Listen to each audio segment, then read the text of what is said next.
Surely many will ask, why her and not me or one of my loved ones? Well, I too have asked, why me and not my young son? As we read in the 9th Gospel of St. John, the Lord chooses whom he wishes. Please share with me my pilgrimage from health and happiness through physical, social, psychological pain, and spiritual abandonment to this present moment. Before age 14, I enjoyed a normal, healthy, and happy life. Then one day, when 15, I came down with a serious disease called lymphedema. The disease causes swelling of the legs. This was very difficult to accept. At 15, girls are very aware of how they look. And let me tell you, swollen legs are not fashionable. Within the next 10 years, I had more than 50 operations, some minor, others very major. My hospitalizations went from 1 week in duration to 1 year. It was very difficult to spend a full year in hospital at 15. Before I became sick, I had many friends, participated in school sports, and belonged to school clubs. But due to all my long hospitalizations, I lost all my friends. I felt, okay, God, what are you doing to me? I thought I was being punished for something I had done or would do later in life. I was tutored my last 2 years of school and found this very difficult, as this is a time to be involved in school plays, working hard for a scholarship, and planning to go to your prom. Then one day, I thought life was getting better. God was letting up on me a little. My doctors told me I could go to my prom and leave the hospital for 4 hours to attend the prom. My mom bought me a new dress that I loved, and Bob got a leave from the Marines and bought a new blue dress uniform. I was so happy and full of joy. But then, the evening before the prom, in walked the doctor with what I believed was another punishment from God. Sorry, Mo, but your blood shows another infection. No prom. My already weak faith became even weaker. Family and visitors would say, pray and trust in God. He is good. I thought, you must be kidding. Pray and trust, and someone who keeps knocking me down? No way. Thanks, but no thanks. Not I. I can do it by myself. I don't need any help from the Lord. At times, I did pray a little, but from my lips and not my heart. Always remember, lip service is cheap. I thought I was super me, super Maureen. I don't need any help, especially spiritual help. I cried when alone and smiled for friends and medical staff so they wouldn't know exactly how I was feeling. I feel the Irish are noted for not letting their true hurt feelings be known. I was a wonderful builder. I could build a wall all around myself in a matter of seconds. I never stopped to realize that this was what was bringing me closer to the Lord. I was so busy living in my own little world of pain. I was dating Bob at the time, and he was in the Marines and would drive 18 hours one way and sit and visit with me in hospital. I was so angry with everyone and everything. Sometimes I would talk and be glad to see Bob, and other times I was so mixed up I would not even act human to him. I felt this must be sympathy and not true love, so I broke up with Bob. I felt if God doesn't love me, how could this cute Marine love me? Again, I blamed God for my breaking up with Bob. Everything was God's fault and not Super Maureen's fault. At this time in my life, I found any reason and every reason not to go to Mass or confession. I felt I didn't need confession. I didn't do anything wrong. It was God that was wrong, not me. Unfortunately, I always had a difficult time with confession, so here was my chance not to go. No wonder I was such an unhappy young girl. I used my illness to what I thought was my advantage. Oh, I'm too sick to attend Mass. I have too much pain. I need pain medication. I knew them all, and I used them all. It was believed that to avoid an amputation, I had to have spine surgery. The surgery left me paralyzed for 2 years. Then came the day. As the doctor sat with my mom and I and explained, to save my life, I would need to have my leg amputated. I got very busy building my wall again around me, so no one could get near and learn just how hurt I was. Before the amputation, I would lie in my bed and try to imagine how it would feel being without my leg. My loving mom, her heart heavy with pain, but still a strong, full of faith, true to the Lord woman, would say, "God is good. He will take care of you." My response, "If this is good, I'd hate to see what bad is." The amputation was most difficult because I could or would not share my sufferings with anyone. 6 months after my first amputation that was above the knee, I needed an amputation all the way to the hip. Needless to say, down went the spirits and on came the depression. I started to feel safe in the hospital. In hospital, I didn't have to face the real world and let people know just how I was feeling. It was a big struggle. I knew in my heart I should turn to God, but I made myself believe, no, I won't do that because I can do it alone. Remember, it was me, Super Maureen, and she doesn't need help from God. I was finally discharged from hospital and later got a job there. At this time, Bob returned into my life, and I knew it was true love and not sympathy. Bob asked me on my birthday would I marry him. It was the first right thing I had done in years by saying yes. During my lunch break, I learned to walk and dance a few steps with my artificial leg. Since I didn't want to walk down the aisle on crutches and was determined to dance to Daddy's Little Girl at my wedding with my dad. I wore my new leg on my wedding day for the last time. It caused much discomfort due to having no hip joint, but it was well worth it.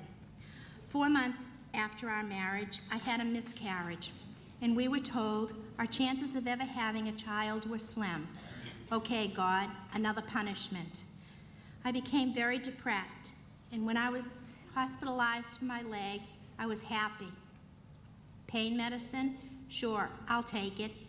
Anything that will help me forget my mental and physical pain. Don't believe it. Pills don't help you forget the pain. Maybe for that immediate moment, but after things get worse. I learned the hard way. The only time, this is the time to turn to the Lord, especially in hard times. God bless Bob. I don't know how he did it. He stayed so faithful. Yes, I do know how he did it. It was his strong faith and his trust in God. 2 years later, I became pregnant again and thought, hey, maybe God can be good to me. 9 months later, when our little darling was born, he was born brain damaged. This was not confirmed until 21 months later. Since parents know their children, we knew earlier than that something was wrong. From birth through 21 months, Bobby was a little slow in reaching his milestones. His doctor said it was my nerves, as I had lost one child and was overprotective with Bobby. At 21 months, our world came down upon us again. Bobby had his first grand mal seizure. Due to the complications of Bobby's condition, he lost his ability to walk and talk. He was in and out of hospital constantly. If he was home 1 full week, we were happy. I roomed in with Bobby for every admission and never left his side. Bob roomed in as much as his job would allow.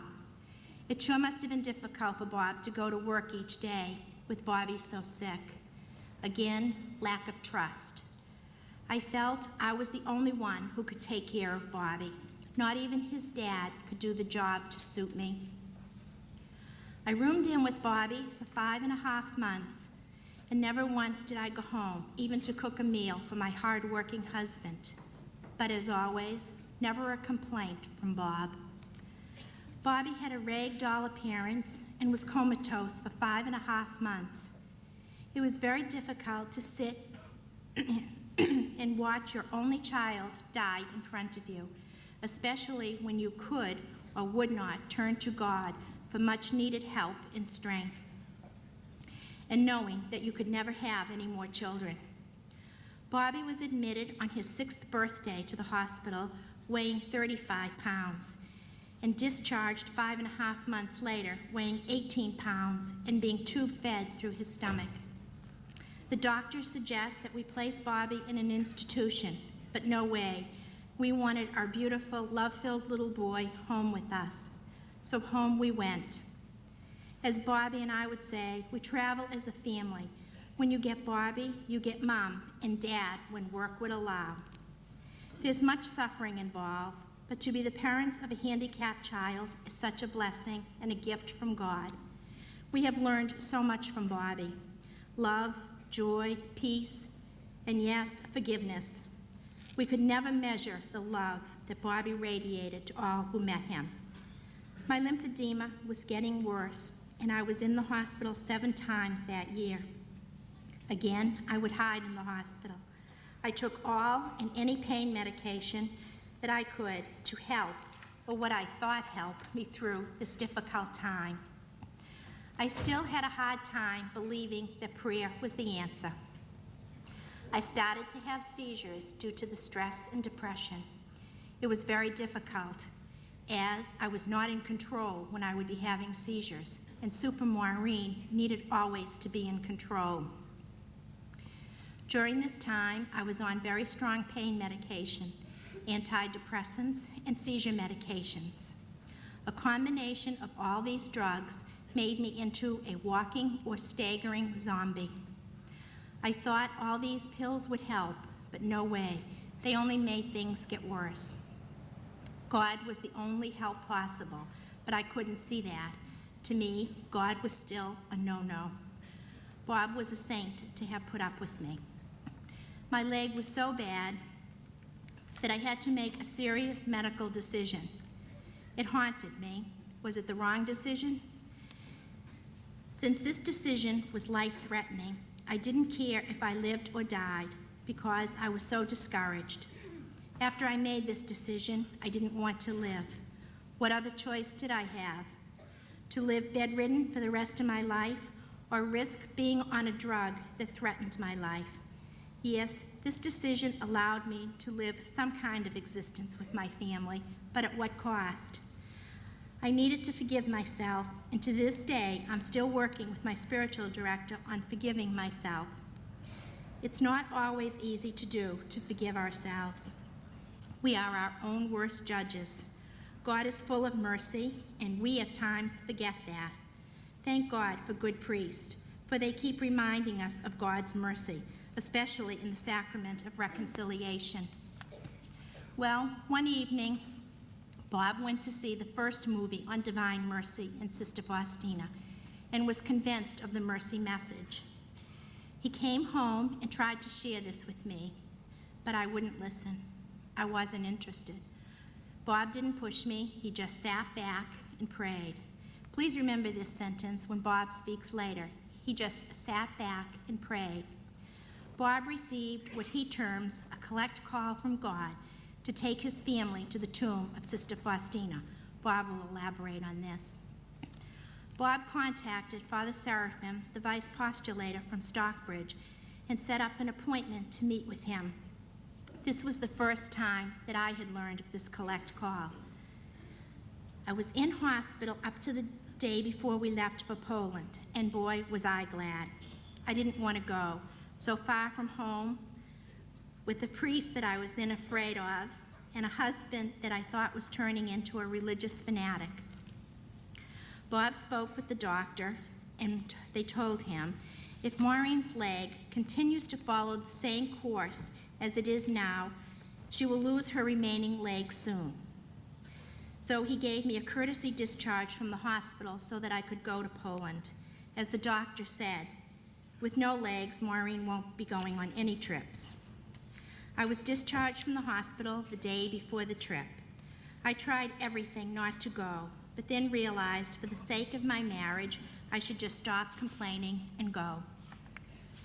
On March 23, 1981, on Bobby's birthday, we arrived in Poland. On March 28th, I went to confession and made the first good confession since I was very young. After confession, I felt a closeness to the Lord and Sister Faustina. Not too close, though, because I was afraid to let myself get too close. That night, we all prayed the chaplet of Divine Mercy through the intercession of Sister Faustina at her tomb for a healing for Bobby and myself. I heard Sister Faustina in my heart say, "Ask for my help, and I will help you." Still, in my bad attitude, I said to myself, "Okay, Faustina, you brought me this far from home, now do something." I believed I was having a nervous breakdown. The pain left and the swelling was gone. Now remember, I didn't believe in miracles. So I was convinced I was having a breakdown. I stuffed my shoe with tissue so that people wouldn't notice the swelling was gone. After some time, I did realize and believe that I did receive a healing. It was very difficult at first to understand why the Lord would pick me for a healing. But I guess this just proves the greater the misery, the greater the right to God's mercy. Lymphedema is a disease that does not go into remission or respond to medication. I have seen 5 independent doctors who all agree I have been 100% healed. Family, friends, and members of my family have been called in as witnesses to the Boston Chancery and questioned about what they knew about me and the healing. My healing has been approved in Boston and Poland and is under investigation in Rome. All agree it has been a total healing. If you know anyone who is in need of prayer, please pray for them, because my witness reflects the power of intercessory prayer.